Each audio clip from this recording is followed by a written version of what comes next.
आज हम सॉरी आज हम इंटीग्रेशन के बारे में पढ़ेंगे। इंटीग्रेशन में डिफरेंशिएशन का अपोजिट होता है। जैसे कि हमने डिफरेंशिएशन में किसी फंक्शन का दूसरे के सापेक्ष यानी कि एक्स के सापेक्ष चेंज निकाला था, या फिर हम कह सकते हैं डिफरेंस निकाला था। वैसे ही इंटीग्रेशन में हम फंक्शन का कंटिन्यूस एडिशन निकालेंगे। ठीक है, एडिशन निकालते हैं। मान लीजिए हम इसे एक ग्राफ से समझते हैं।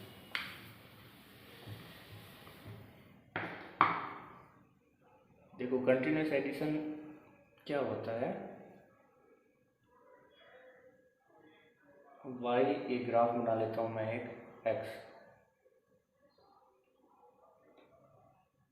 ये मान लीजिए ये ग्राफ बना है ना, x एक्सिस के पैरेलल एक लाइन बनी है ग्राफ में।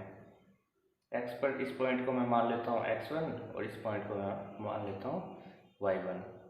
तो इस ग्राफ में क्या दिखा रहा है कि y1 की वैल्यू कांस्टेंट है, कांस्टेंट चल रही है, चेंज नहीं हो रही। यदि मैं इस शेडेड यानी कि y के अंडर का इसका एरिया निकालना चाहूँ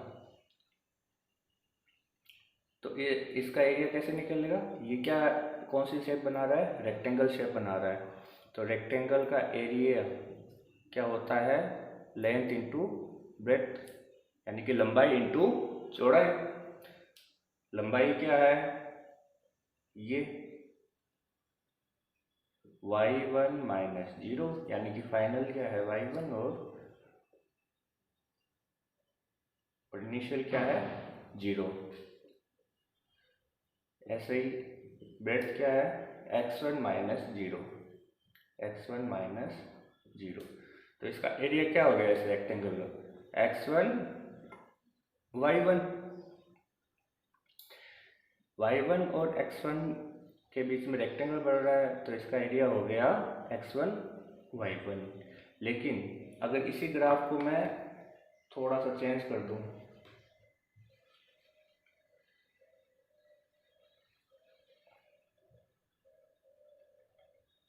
जैसे कि मैं इस ग्राफ को इस तरह से बना दूं,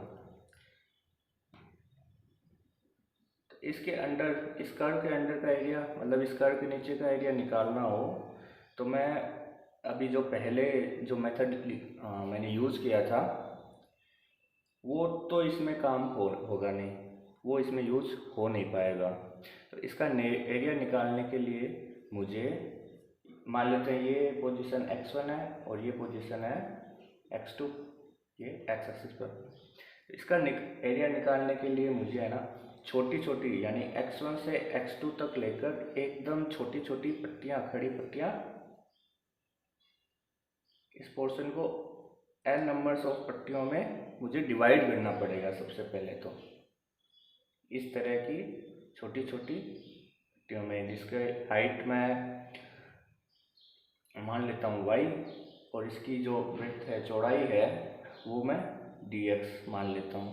dx मतलब dx जब भी आएगा ना, इसका मतलब है कि इसकी जो वैल्यू है ना एकदम कम होगी, मतलब लगभग 0 मान सकते हैं।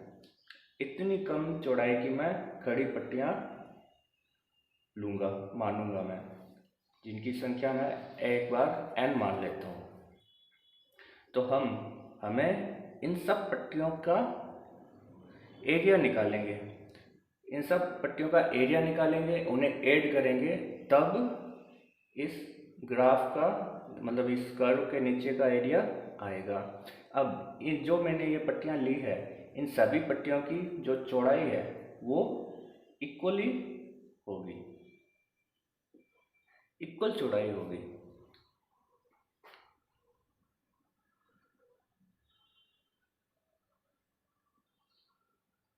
अब जैसे एक पट्टी का एरिया मैं कैसे निकालूंगा, मान लेते हैं एक पट्टी का एरिया, फॉर्मूला क्या होता है, ये रेक्टेंगल बन रहा है ना, फॉर्मूला होता है लंबाई गुणा चौड़ाई।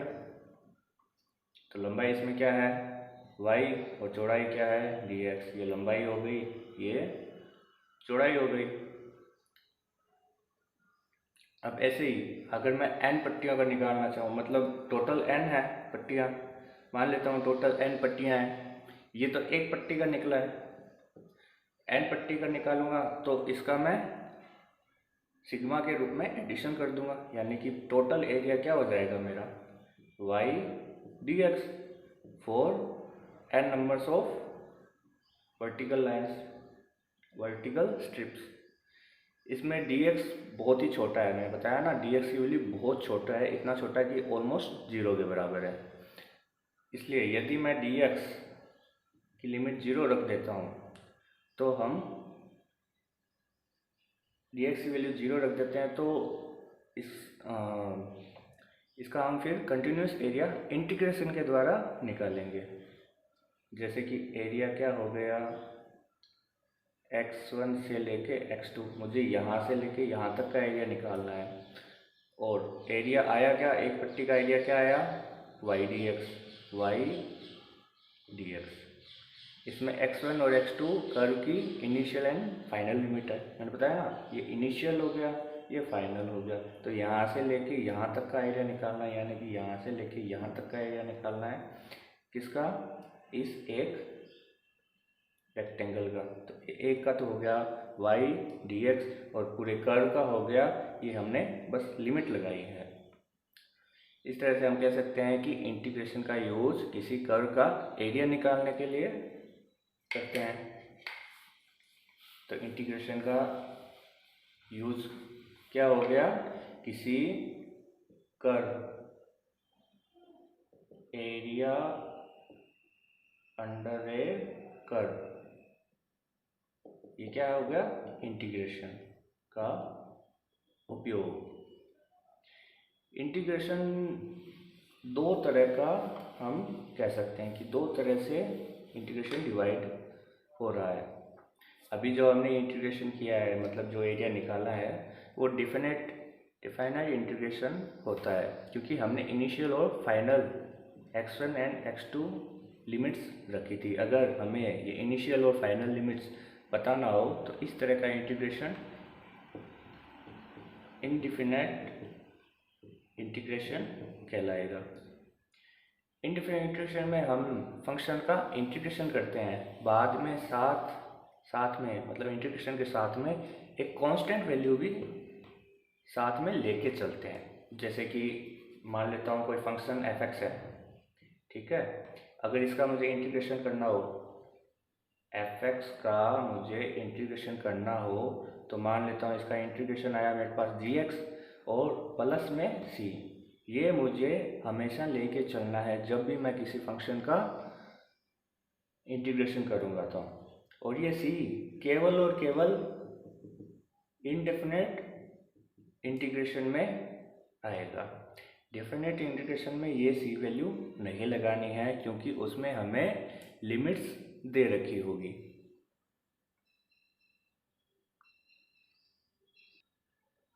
अब हम इंटीग्रेशन के कुछ फॉर्मूला देख लेते हैं। जैसे कि डिफरेंशिएशन में अपने फॉर्मूला पढ़े थे, वैसे इंटीग्रेशन में पढ़ते हैं। तो किसी कांस्टेंट से स्टार्ट करते हैं। कांस्टेंट फंक्शन का इंटीग्रेशन dx हमें हमेशा लेके चलना होगा। तो किसी कांस्टेंट फंक्शन का इंटीग्रेशन होगा x। डिफरेंशिएशन में इसका 0 हुआ था और इंटीग्रेशन में x होगा। 1/x, अगर फंक्शन 1/x दिया हो तो इसका इंटीग्रेशन होगा log x। जैसे कि मैंने बताया था कि डिफरेंशिएशन का उल्टा होता है, तो इसके फॉर्मूले ऑलमोस्ट डिफरेंशिएशन के अपोजिट आएंगे। मतलब देखो अपोजिट होता कैसे है, dy/dx, ये क्या है, फंक्शन का इंटीग्रेशन, सॉरी डिफरेंशिएशन है ना, किसी फंक्शन का डिफरेंशिएशन है। अगर मैं इसका ये किसी फंक्शन का डिफरेंशिएशन है ना, इसको मैं यहाँ ले जाता हूँ, dy = f(x) और dx।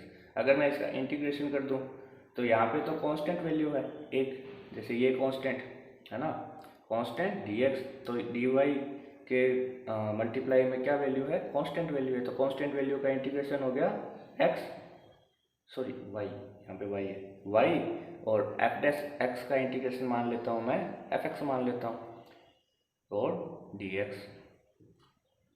तो ये वापस क्या आ गया, डिफ्रेंशिएशन आ गया, वापस फंक्शन आ गया ना। ये y equal to f x था, इसका मैंने डिफ्रेंशिएशन ये किया, और अगर इसका इंटीग्रेशन करूं तो ये आ जाएगा। तो ये दोनों एक दूसरे से अपोजिट हुए या नहीं हुए, हो गए ना। इस तरह से इंटीग्रेशन डिफ्रेंशिएशन का अपोजिट होता है। इसी तरह से अगर 1/ax प्लस बी हो, इसका फॉर्मूला क्या है, ये देखो 1/x की तरह है, इसमें बस a और b साथ में आए हैं। 1/x का होता है log x, इसका भी क्या होगा, log x ही होगा, ax प्लस b। a और b की वैल्यू कुछ भी हो सकती है क्वेश्चन में, तो इसका भी log ही हुआ। लेकिन इसके साथ में x के साथ में क्या हुआ है, यानी कि जब a और b के टर्म में आ जाए तो हम नीचे इसका डिफ्रेंशिएशन करते हैं। तो इसका डिफ्रेंशिएशन क्या हो गया, ax प्लस b, इस फॉर्म में आ जाए तो, यानी कि x के मल्टीप्लाई में अगर कुछ आ जाए तो हम इसके हर में इसका डिफ्रेंशिएशन करते हैं। तो इसका डिफ्रेंशिएशन क्या हो गया, a, ठीक है। तो इसका फॉर्मूला क्या हो गया, log ax plus b upon a। इसी तरह से अगर हम ट्रिग्नोमेट्री फंक्शन की बात करें, ट्रिग्नोमेट्री फंक्शन कौन कौन से होते हैं, sine x, cos x, ten x, ठीक है, तीन कर लेके चलते हैं। तो साइन एक्स का क्या हो गया, कोस एक्स, माइनस में डिफ्रेंशिएशन में प्लस में कोस एक्स था, लेकिन इसमें माइनस में हो जाएगा। कोस एक्स का डिफ्रेंशिएशन हो गया sine x, integration, cos x का इंटीग्रेशन हो गया साइन एक्स।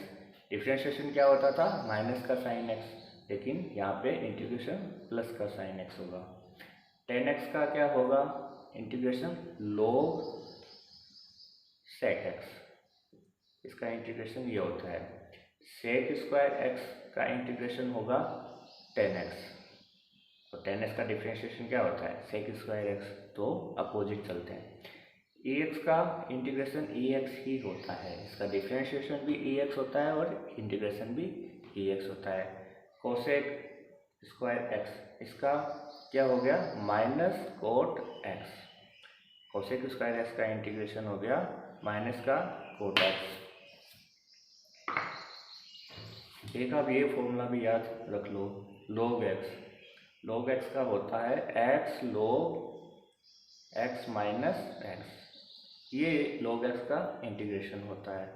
अब अगर साइन एक्स की जगह ये आ जाए, साइन ए एक्स प्लस बी, इसका क्या होगा, माइनस कोस एक्स ए एक्स प्लस बी अपॉन जो भी ए एक्स के साथ में अगर कोई टर्म हो, प्लस में कोई कांस्टेंट हो, तो इसका हम डिफ्रेंशिएशन करते हैं हर में, जैसे कि इस तरह इसमें बताया था ए एक्स प्लस बी, इसका क्या हुआ था, log ए एक्स प्लस बी अपॉन में ए। इसी तरह से इसका हो जाएगा माइनस कोस ए एक्स प्लस बी अपॉन में ए। इस तरह से इसके साथ भी आ सकता है ए एक्स प्लस बी, तो इसका एक्स की जगह क्या हो जाएगा, ए एक्स प्लस बी और नीचे ए। इस तरह से ई एक्स में भी आ सकता है ई ए एक्स प्लस बी, तो इसका इंटीग्रेशन क्या हो जाएगा, ई ए एक्स प्लस बी अपॉन में ए। तो इस तरह से ये कुछ इंटीग्रेशंस के फॉर्मूला है। अब हम कुछ प्रैक्टिस क्वेश्चंस कर लेते हैं इंटीग्रेशन बेस्ड। मान लेते हैं कोई फंक्शन दिया है अपन को 4x³, इसका मुझे इंटीग्रेशन निकालना हो, तो ये तो है कांस्टेंट ऐसे ही रखते हैं। अगर कांस्टेंट के साथ कोई वेरिएबल आ जाए तब हम कांस्टेंट का इंटीग्रेशन नहीं, इसका इंटीग्रेशन करते हैं। लेकिन केवल कांस्टेंट आ जाए तो देखो ये इस तरह से होता है, जैसे मैंने एक फॉर्मूला नहीं बताया, x⁴n इसका इंटीग्रेशन इसका इंटीग्रेशन होता है x n plus one upon n plus one, ये फॉर्मूला होता है।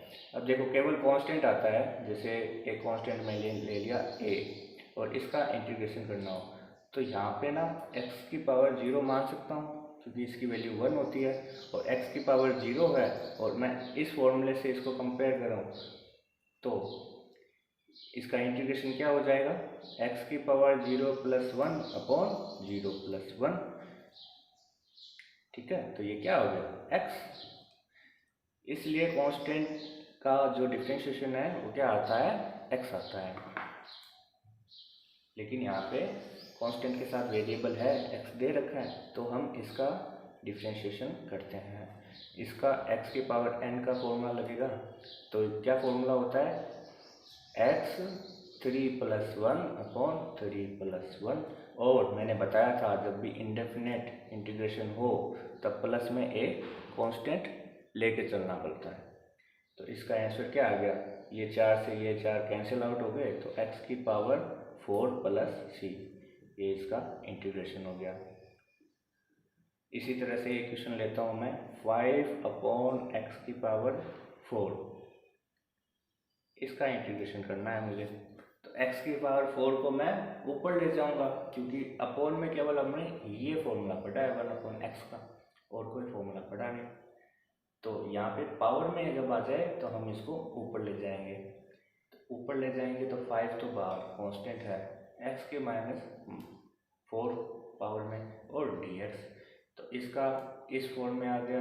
अब इसका फॉर्मूला क्या होता है, x n plus 1 upon n plus 1 और मल्टीप्लाई में क्या है 5, और मैंने बोला इंटीग्रेशन करते हैं इंडेफिनेट का तो प्लस में c कांस्टेंट वैल्यू साथ में चलती है। तो इसका क्या हो गया, -5 अपॉन 3 एक्स की पावर -3 प्लस c, या फिर -5 अपॉन 3 1 अपॉन एक्स की पावर 3 प्लस c, ये इसका इंटीग्रेशन हो गया। इस तरह से इंटीग्रेशंस होते हैं। अब जैसे मैं एडिशन में एक एग्जांपल ले लेता हूँ, जैसे ये फंक्शन दिया 4 sin x plus 1 upon x plus 4x cube minus e की पावर x, इसका मुझे इंटीग्रेशन करना हो तो पहले तो मैं इनको अलग अलग लिख लेता हूँ इंटीग्रेशन के फॉर्म में। पहले मैंने लिखा 4 sin x, इसका मैंने इंटीग्रेशन सिंबल लगाया, प्लस मैंने 1 अपॉन एक्स का अलग से इंटीग्रेशन किया, प्लस मैंने 4x क्यूब का अलग से इंटीग्रेशन किया, माइनस ex dx। अब इसका इंटीग्रेशन कर दो अलग अलग। साइन एक्स का हो गया माइनस में cos x, प्लस इसका क्या हो गया log x, प्लस 4x की पावर 4 अपॉन 4 माइनस ex का ex, प्लस में c आपका कांस्टेंट वैल्यू आती है। तो ये आपका आंसर आ गया इंटीग्रेशन का। इसी तरह से मान लीजिए कोई रूट में वैल्यू आ जाए, root x plus 1 upon root x, इसका इंटीग्रेशन निकालना हो मुझे, तो इसकी पावर क्या होती है हाफ, एक्स की पावर हाफ, और ये एक्स की पावर -1 अपॉन हाफ, इसको मैं ऊपर ले गया तो एक्स की पावर n का फॉर्मूला लगा दो। तो इसका इंटीग्रेशन क्या हो गया, x की पावर 1/2 प्लस 1 अपॉन 1/2 प्लस 1, ये बीच में प्लस है, प्लस इसका क्या हो गया x की पावर 1/2 प्लस 1 और -1/2 प्लस 1, और प्लस में आपका c चलता ही है। तो ये कितना हो गया x की पावर 3/2 अपॉन 3/2, प्लस में x की पावर 1/2 पॉजिटिव में, एक में से आधा घटाएंगे तो आधा बचेगा, ये आधा बच गया। इसको क्या लिख सकता हूँ मैं, x root x plus root x, यहाँ पे ये नीचे है तो ये ऊपर जाएगा तो मल्टीप्लाई में हो जाएगा रूट एक्स के, और इसी तरह से ये उल्टा हो जाएगा 2/3 प्लस में c, प्लस में c चल रहा है, प्लस c लगाना मत भूलना कभी भी। ये इसका इंटीग्रेशन हो गया।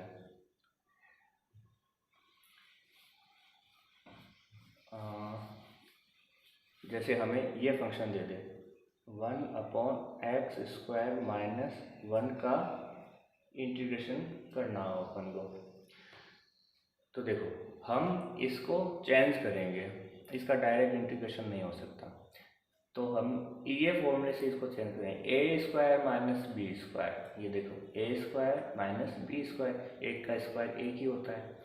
इसका फॉर्मूला क्या होता है a प्लस बी और a माइनस बी। आपको मैथ्स के कुछ फॉर्मूलाज बिल्कुल यूज होंगे इसमें, जो बेसिक फॉर्मूलाज होते हैं वो हमेशा यूज़ करने पड़ेंगे आपको कभी कभी इस टाइप के, अगर या फिर कोई भी और फॉर्म में क्वेश्चन आ जाए तो।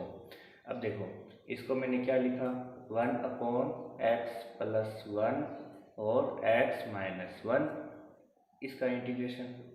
अब इसका भी कोई फॉर्मूला नहीं होता, तो हम इसका क्या करेंगे, ऊपर जो है ना एक की जगह हमें इन दोनों में से कोई एक टर्म लानी पड़ेगी ताकि ये कैंसिल आउट हो जाए। एक टर्म कैंसिल आउट हो गई तो ये ना इस फॉर्म में बन जाएगा ax प्लस बी। हमें इस फॉर्म में लाना है। अब इस फॉर्म में लाने के लिए मुझे ऊपर इन दोनों में से कोई एक वैल्यू लानी पड़ेगी। अगर मैं ऊपर यहाँ पर x plus 1 minus x minus 1 अगर इस तरह से लिख दूँ, है ना, ये देखो इस तरह से है x plus 1 minus x plus 1, इस तरह से लिखा है मैंने। तो मैं ये ब्रैकेट खोलूँगा तो ये माइनस हो गया और ये माइनस हो गया। इसमें कैंसिल आउट करूँगा तो ये वापस से 1 हो जाएगा। और नीचे क्या x प्लस 1 और x माइनस 1, नीचे तो वही है। अब देखो अगर मैं इनको अलग अलग कर लूँ, है ना,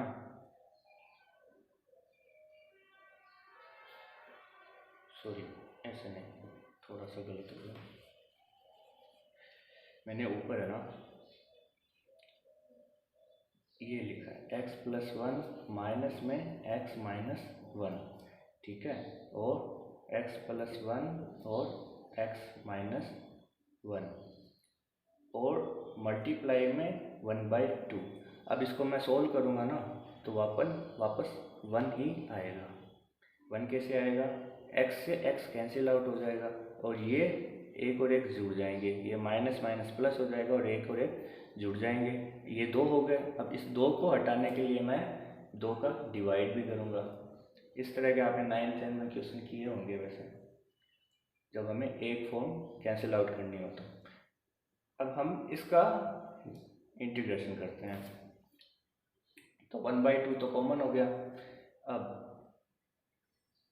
ये माइनस है तो इसको अलग अलग कर सकते हैं, 1 plus 1 x plus 1 upon x plus 1 और x माइनस 1, माइनस में x minus 1 upon x plus 1 और x माइनस 1 dx। इससे ये कट गया और इससे ये कट गया, तो ये आ गया है ना 1/ax प्लस b की फॉर्म में आ गया, प्लस माइनस कुछ भी हो, ठीक है। तो 1/ax प्लस b में आ गया ये। अब 1/ax प्लस b का फॉर्मूला क्या होता है इंटीग्रेशन में, 1/2 तो बाहर है ही, ये क्या हो गया log x, 1/x का क्या होता है log x, और x माइनस 1 का अपन डिफ्रेंशिएशन करते हैं फिर, तो इसका डिफ्रेंशिएशन क्या हो गया 1 माइनस ये भी क्या आ गया log x प्लस 1 और इसका डिफ्रेंशिएशन क्या हो गया 1 और प्लस में c, तो ये आपकी वैल्यू आ गई। अब इसको और सॉल्व करना हो तो log m minus log n, इसका क्या वर्क होता है log m अपॉन n, यही तो होता है, तो इसको इस फॉर्म में भी लिख सकते हो।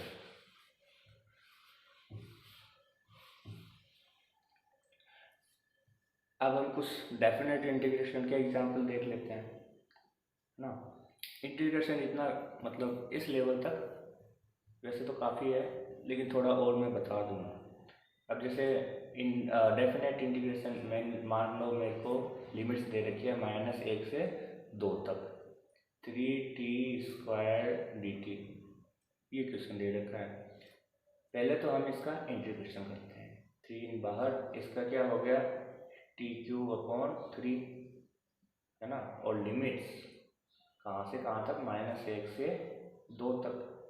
अब लिमिट्स को खोलने का तरीका क्या है, मतलब लिमिट्स को अप्लाई करने का तरीका। तो पहले हम t3 माइनस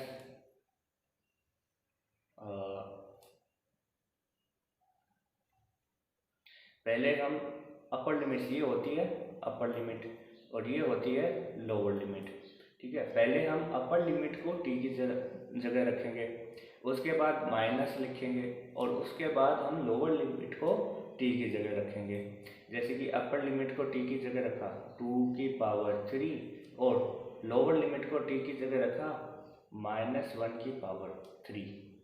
तो ये इसका हम सोल्व करेंगे तो क्या आ जाएगा 8 पर +1 = क्या आ गया 9, ठीक है। तो इस तरह से हम डेफिनेट इंटीग्रेशन करते हैं। ऐसे ही हमें कोई एक इसका इंटीग्रेशन करना हो, x⁻e + ex + e⁻e, इसका इंटीग्रेशन करना हो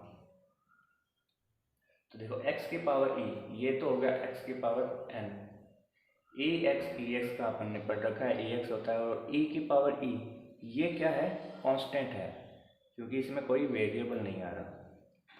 इसका x⁻e का हो गया x⁻e +1 और नीचे e+1, इसका फॉर्मूला, प्लस ex का ex और e⁻e तो कांस्टेंट है और 1 का इंटीग्रेशन क्या हो गया x, ठीक है। तो और ये इंडेफिनिट इंटीग्रेशन है तो प्लस में c लेके चलना होता है। ये इसका आंसर आ गया। इस तरह से हम सिंपल टाइप के इंटीग्रेशन करते हैं। अब जैसे मान लीजिए 2 फंक्शन मल्टीप्लाई में आ जाए तो हम कैसे करेंगे। 2 फंक्शन मल्टीप्लाई का मतलब है, मान लीजिए कोई एक फंक्शन f1x और f2x इस तरह से मल्टीप्लाई में आ जाए तो हम इंटीग्रेशन करना हो इसका, तो इसके 2 मेथड है। एक तो है सब्स्टिट्यूट मेथड और दूसरा है हाईलाइट मेथड। सब्स्टिट्यूट मेथड होता है कि हम इनमें से किसी एक फंक्शन को कोई दूसरी टर्म मान लेंगे, मान लीजिए u मान लेते हैं, ठीक है। मान लीजिए f2 को ही अपन u मान लेते हैं, u। अब जिसको हमने माना है उसका हम करते हैं डिफरेंशिएशन, इसका हम x के रिस्पेक्ट में डिफरेंशिएशन करेंगे और ये जो डिफरेंशिएशन होगा वो f1 आएगा, ये, ठीक है। ये डिफरेंशिएशन आएगा f1, मतलब किसी एक फंक्शन का डिफरेंशिएशन अगर दूसरा फंक्शन आ रहा है तो वो सब्स्टिट्यूट मेथड होगा। अब ये इसका मेथड क्या है, सबसे पहले हम सब्स्टिट्यूट मेथड देखते हैं। हाईलाइट वाले क्वेश्चन बहुत लेंदी होते हैं तो हम इसके 1-2 एग्जांपल ही देखेंगे, क्योंकि फिजिक्स में आपका इतना कोई रोल ज़्यादा है नहीं हाईलाइट का, बहुत सिंपल क्वेश्चन बनेंगे, अगर बनेंगे भी तो एज ए एप्लीकेशन कह रहा हूँ मैं। अब जैसे मैं ना ये क्वेश्चन लेता हूँ 2x cos x² - 5, इसका मुझे इंटीग्रेशन करना हो तो देखो मैं किसको है ना मानूँ u, किसको पुट करूँ u, मान लेते हैं मैं इसको u पुट करता हूँ, x² - 5 = क्या है u मैंने पुट किया, ठीक है। अब मेरे को करना है इसका डिफरेंशिएशन, तो ये क्या हो गया 2x, इसका डिफरेंशिएशन 2x हो गया और ये क्या हो गया du/dx। अब इसको मैं अगर ऐसे लिखूँ du, इसको मैं यहाँ ले जाता हूँ 2x dx = du। तो देखो अपने पास ये आ गया है ना, ये इससे मैच करता है और इसको अपन ने u मान लिया। तो हमको बस इन दोनों की वैल्यू इसमें रखनी है और कुछ नहीं करना। 2x dx साथ में करना है हमें हमेशा, ताकि ये हट जाए। अब हटेगा किस, हटना क्यों है वो भी अपन देखेंगे कि क्यों हटा रहे हैं इसको। देखो 2x dx की जगह तो आ गया du, और cos का cos, इसको मैंने क्या बोला, u बोला, इसका इंटीग्रेशन करना है। अब dx हटाना क्यों जरूरी है, क्योंकि ये u है, यहाँ पर u की फॉर्म में क्वेश्चन बन गया, तो इसका इंटीग्रेशन में हम du लेके चलेंगे। अगर यहाँ पे मैं इसको ना हटाऊँ और dx करूँ तो ये कांस्टेंट वैल्यू हो गई। इस तरह से कांस्टेंट वैल्यू का इंटीग्रेशन तो फिर x ही आ जाएगा और ये मल्टीप्लाई में हो जाएगा, तो ये सही नहीं है। हमें एक ही फॉर्म में पूरे इंटीग्रेशन को लाना पड़ेगा। यहाँ पे जो वेरिएबल होगा उसी को हम यहाँ लिखेंगे, du के फॉर्म में लिखेंगे, क्योंकि यहाँ पे u की फॉर्म में है क्वेश्चन, u की फॉर्म में बन चुका है। अब इसका इंटीग्रेशन क्या होता है, sin u प्लस में c। अब u की वैल्यू हम वापस पुट कर देंगे। u की वैल्यू क्या मानी, x² माइनस 5, तो sin x² minus 5 plus c, ये आ गया आपका आंसर। ठीक है,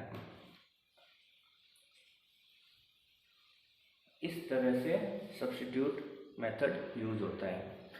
अब जैसे एक और एग्जांपल लेते हैं, मान लेते हैं फंक्शन दे दिया 2x sin x² dx, इसका इंटीग्रेशन करना हो। अब देखो मैं किसे u मानूंगा, इसको मानूंगा तो दो हो जाएंगे, दो ये रिप्लेस नहीं होगा, रिप्लेस होना चाहिए डिफ्रेंशिएशन जिसको भी माने। तो मैं अगर इसको x² को अगर मैं u मानूं तो इसका डिफ्रेंशिएशन क्या हो गया, 2x, और इसका डिफ्रेंशिएशन हो गया du ओवर dx। अब dx को मैं यहाँ ले गया, 2x dx equal to du। अब रिप्लेस क्या क्या हो रहा है, ये हो रहा है, इसकी जगह क्या आ जाएगा du, x² की जगह क्या आ जाएगा u। ठीक है, और साइन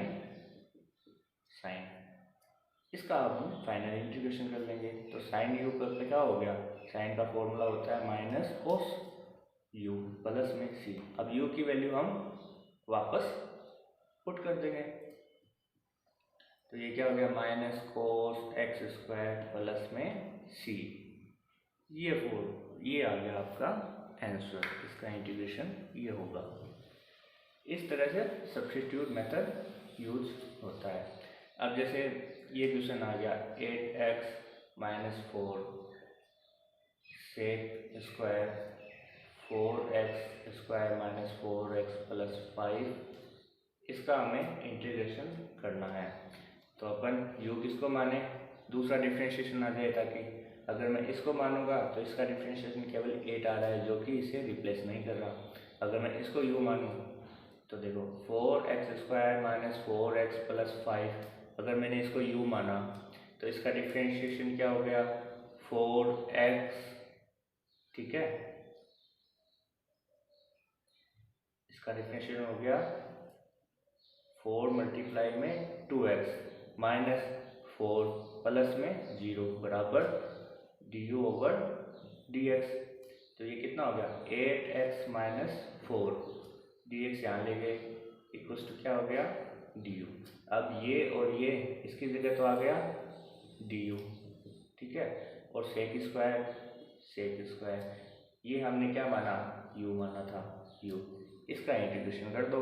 अब सेक स्क्वायर का क्या होता है 10, तो 10u प्लस c, u की वैल्यू वापस आप ये पुट कर दो, तो 10 4x² minus 4x plus 5 plus c, ये आपका आंसर आ गया।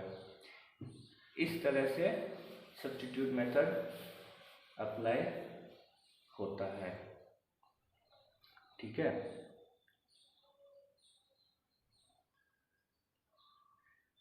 अब जैसे एक और क्वेश्चन लेके चलता हूँ मैं, 2x प्लस साइन एक्स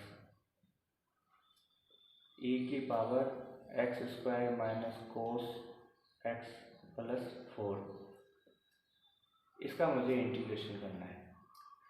तो मैं u किसको मानूँ, ये 4 है, u किसको मानूँ, इसको या इसको मानूंगा तो 2 प्लस कोस एक्स आएगा जो कि इससे रिप्लेस नहीं कर रहा, इसलिए मैं इसको मानूंगा u x square minus cos x plus 4। इसको अगर मैंने u माना तो इसका डिफ्रेंशिएशन हो गया 2x, एक्स स्क्वायर का होगा डिफ्रेंशिएशन 2x, माइनस का प्लस आएगा क्योंकि डिफ्रेंशिएशन में कोस एक्स का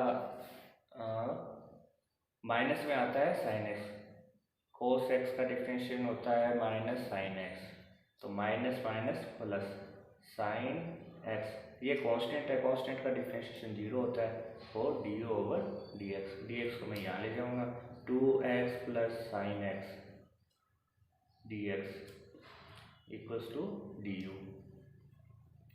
अब रिप्लेस क्या क्या हो गया, ये और ये तो हो गया डी यू, और इसको अपन ने u माना, तो इंटीग्रेशन अब क्या हो गया, ये तो आ गया डी यू और e की पावर u, इसको अपन ने u माना, इसका क्या हो गया इंटीग्रेशन u प्लस c।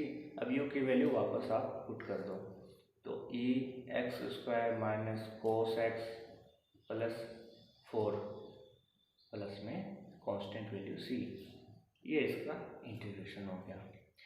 इस तरह से हम इंटीग्रेशन करते हैं सब्स्टिट्यूट मेथड से। अब जैसे एक और क्वेश्चन लेते हैं, साइन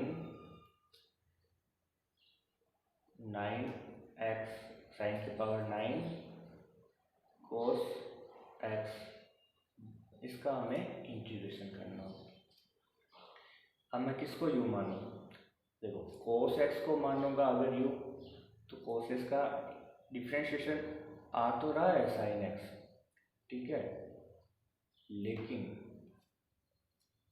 अब जैसे मैंने एक बार करके लिख लेते हैं, कोस x को मैंने u माना, ठीक है, इसका इंटीग्रेशन सॉरी डिफ्रेंशिएशन हो गया sine x equal to d u over d x.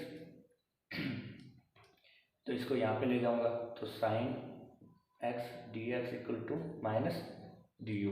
अब देखो रिप्लेस क्या हो रहा है, sine x d x replace हो रहा है माइनस डी यू से, ये पावर नो रिप्लेस नहीं हो रही, इसलिए मैं cos x को ये u नहीं मान सकता क्योंकि ये दिक्कत कर रही है, ये नहीं हट रही, इसलिए cos x को u मानना सही नहीं है। तो मैं कैसे मानूंगा u, साइन x को मैं u मान लेता हूँ, इसका डिफ्रेंशिएशन हो गया cos x d over d x यहाँ ले गया, तो cos x d x equals to d u. अब देखो रिप्लेस क्या हो रहा है, cos x डी एक्स इसकी जगह तो आ गया डी यू, साइन को मैंने क्या माना u, और ये पावर 9 एज इट इज, इसका इंटीग्रेशन आप कर दो, तो इसका इंटीग्रेशन क्या हो गया, u 9 plus 1 upon 9 plus 1 plus में c।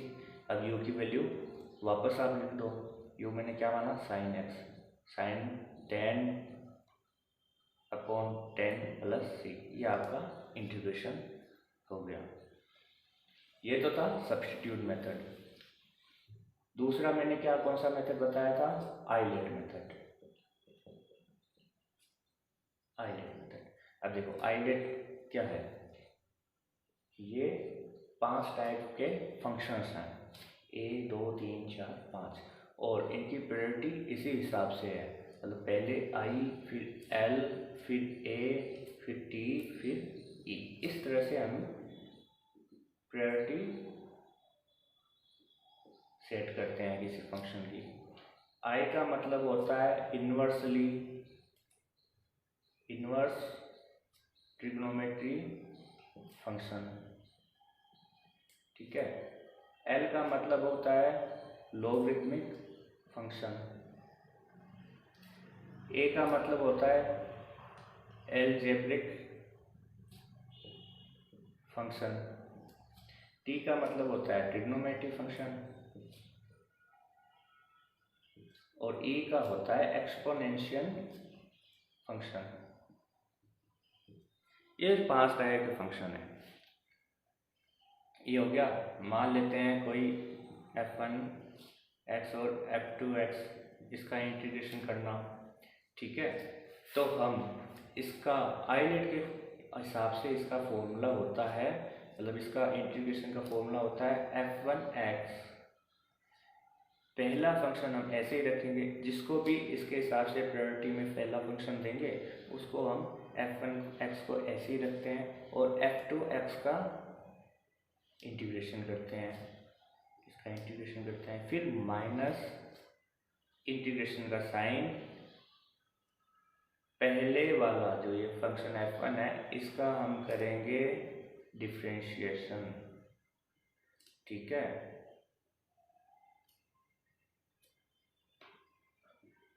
फिर दूसरे का जो दूसरा फंक्शन है इसका करेंगे इंटीग्रेशन और पूरे का इंटीग्रेशन। ये इसका फॉर्मूला होता है f1x और f2x आइलेट के अकॉर्डिंग। अगर कोई दूसरा फंक्शन पहले का डिफरेंशिएशन हो रहा है तब तो हम सब्स्टिट्यूट मेथड फॉलो करेंगे, लेकिन डिफरेंशिएशन नहीं हो रहा तब हम आइलेट वाला फॉर्मूला अप्लाई करेंगे। ये है इसका फॉर्मूला। जब दो फंक्शन मल्टीप्लाई में आ जाए तब इसका फॉर्मूला ये होता है। अब f1 किसको माने और f2 किसको माने, अगर इसमें से कोई भी एक, जैसे कि एक की तो ले दिया ex दे दिया, एक दे दिया log फंक्शन, तो इसमें f1 क्या हो जाएगा, ex बाद में आ रहा है log से, तो ये तो हो गया f1 और ये हो गया f2। या मैथ्स में बहुत डिटेल में पढ़ोगे, 12th में आएगा ये, 11th में नहीं है, तो इतना कोई ज़्यादा करने की जरूरत नहीं है, आप बस बेसिक कर लो। तो ये आइलेट का फॉर्मूला है, इसका हम एक एग्जांपल कर लेते हैं।